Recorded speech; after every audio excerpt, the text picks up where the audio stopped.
Morning. So it's like 4:30 in the morning. I am on my way to work, and it's so snowy. But pardon the display here. I wish I could be a little lighter. Let's see. I can't drive like that though. Well, yeah, I can.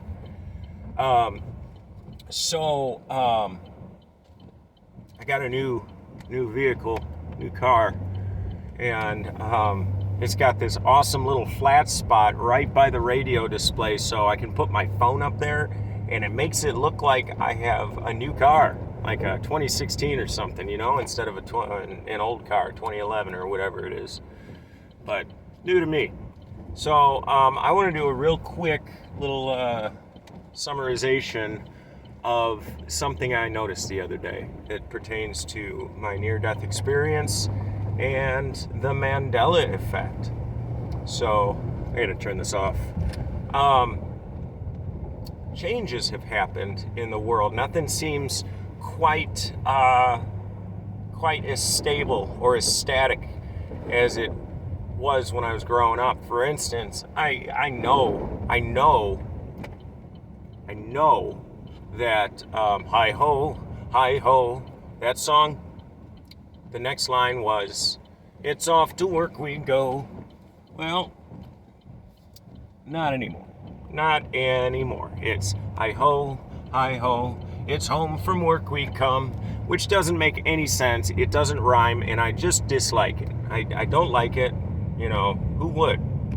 Doesn't make any sense. In a later video, in a future video, we will kind of discuss the commonality between the changes, so we can try and figure out exactly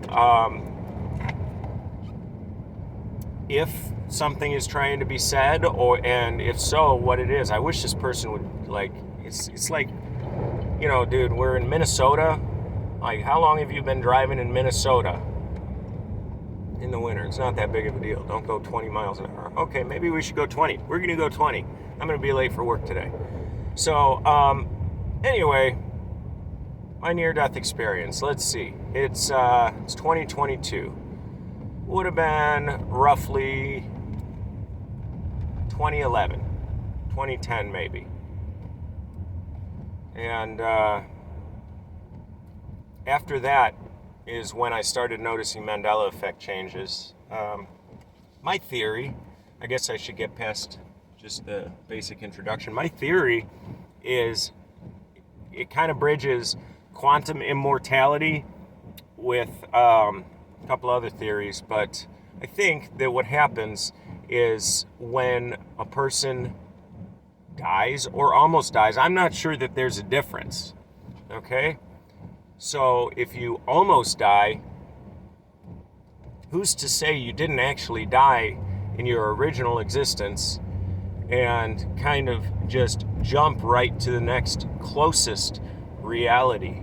I know that when I am writing music, there are specific chords that I can go to after the chord that I'm playing. If I don't follow that trend, it won't line up and it won't sound right. And I think, pardon my spaciness, this is very kind of unnerving. No plow has been out. Thanks, guys. There's a plow in front of me. So to compare it, when I play, let's say, an E minor 7, I don't want to go directly to an E major or, I don't know, man. It's too early to music.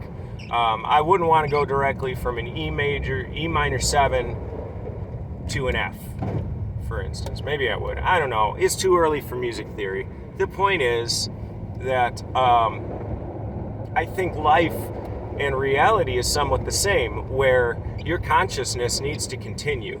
Your consciousness knows nothing but consciousness. So when it ends, does it end? I don't think it's capable of doing so. In the absence of end, the only thing left to do is to keep on, right?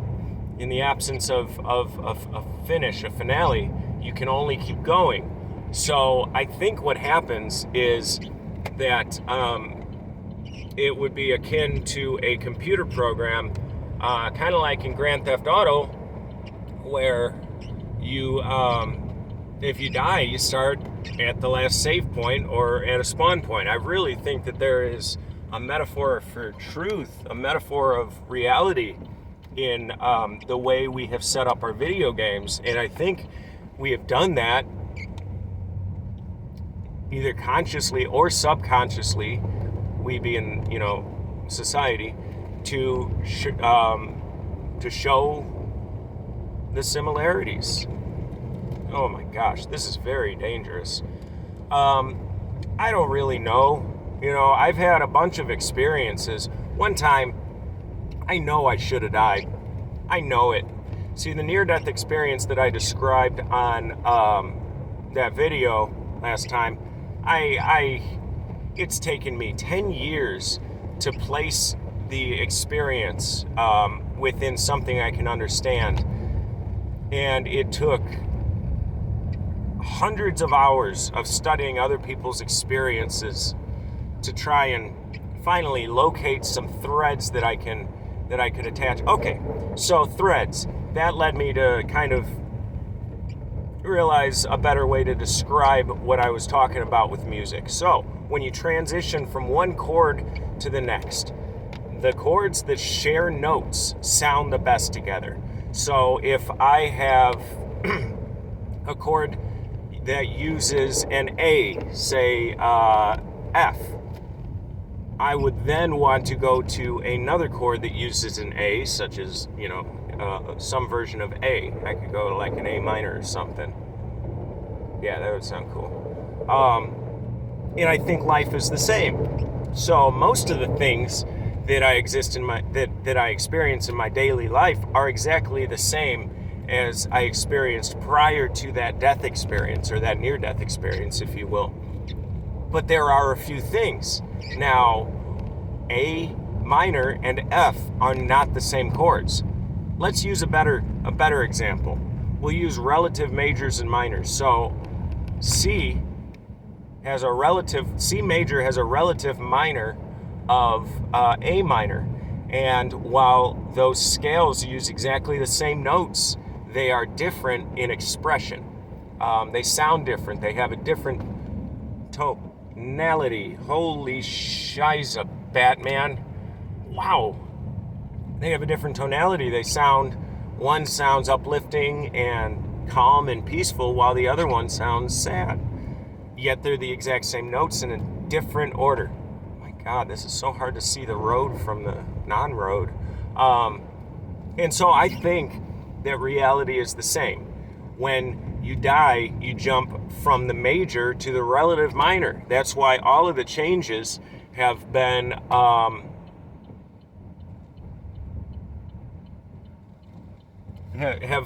they're not better. My God, this is almost impossible. I'm going, dude. Yeah, none of the changes are better. What?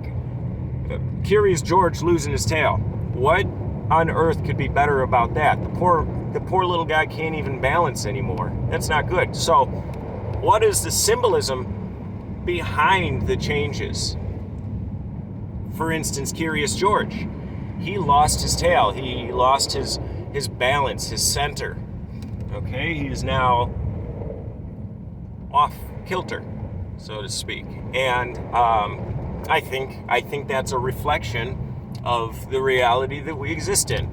And I've been speaking to my dad about this, who, man, I'm just blown away at his ability to assimilate new concepts. He's a 72-year-old guy, about to be 73.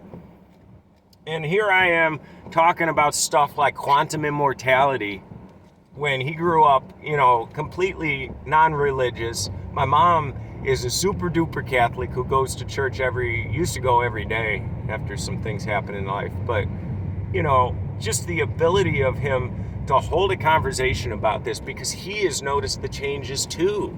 That's the thing. It's not like, oh, it's just your imagination. No, people that are completely, within themselves, that don't really have anything to do with the outside world, man, they notice those changes.